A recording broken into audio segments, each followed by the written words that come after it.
کہ جو آدمی فجر کے بعد سونے کا عادی ہو اللہ تعالیٰ اس کی یادداشت کو ختم کر دیتے ہیں۔ چنانچہ آپ تجربہ کریں کہ جن عورتوں کو فجر کے بعد سونے کی عادت ہو وہ بلکھڑ ہوتی ہیں، باتیں بھول جاتی ہیں، چیز رکھ کے بھول جاتی ہیں، کام کرنا تھا بھول جاتی ہیں، خاوند کو بات کہنی تھی بھول جاتی ہیں۔ یہ زیادہ بھولنے کی عادت عام طور پر فجر کے بعد سونے کی عادت کی وجہ سے ہے، کیونکہ حدیث پاک میں فرمایا گیا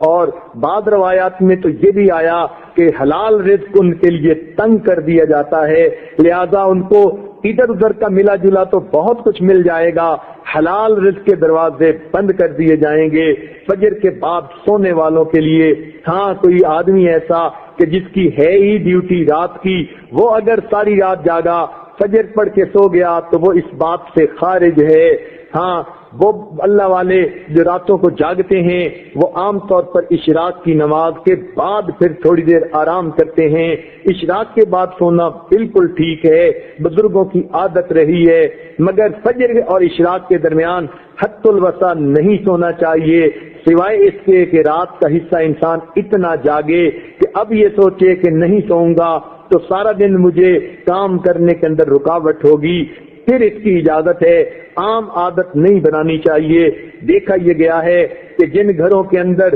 کچھ کھانا پینا ہوتا ہے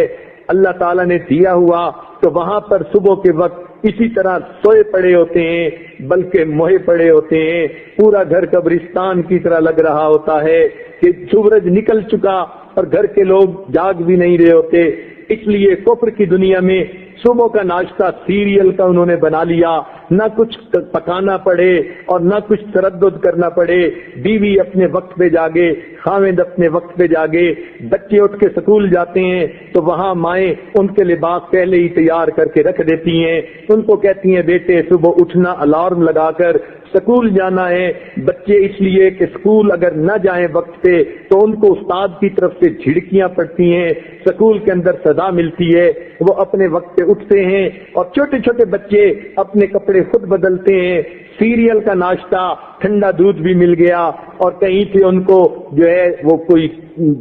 سیریل بھی مل گیا تو بچے یہی کھا کے چلے جاتے ہیں۔ تو کفر کی دنیا نے ناشتہ اس لیے آسان کر لیا تاکہ جاگنے کی تکلیف اٹھانی نہ پڑے۔ اس لیے مسلمانوں کا جو ہے معاشرہ اس میں عشاء کے بعد جلدی سونا اور صبح کے وقت جلدی جاگنا۔ چنانچہ صحابہ کرام کے زمانے میں تہجد کے وقت اگر کوئی مدینہ میں چلتا تھا تو یوں آواز آتی تھی گھر گھر سے قرآن پڑھنے کی، جیسے شہد کی مکھیاں بن بنانے کی آواز ہوتی ہے۔ اس لیے ہمیں چاہیے ہم صبح کے وقت اٹھیں، عورتیں صبح کے وقت اٹھ کر نماز پڑھیں، اگر تہجد پڑھیں تو کیا ہی بات ہے، قرآن کی تلاوت کریں، درود شریف پڑھیں، استغفار پڑھیں۔ صبح کے وقت گھر کے اندر عبادت کا کرنا پورے دن کو جو ہے اپنے جو ہے عبادت جو ہے منور بنا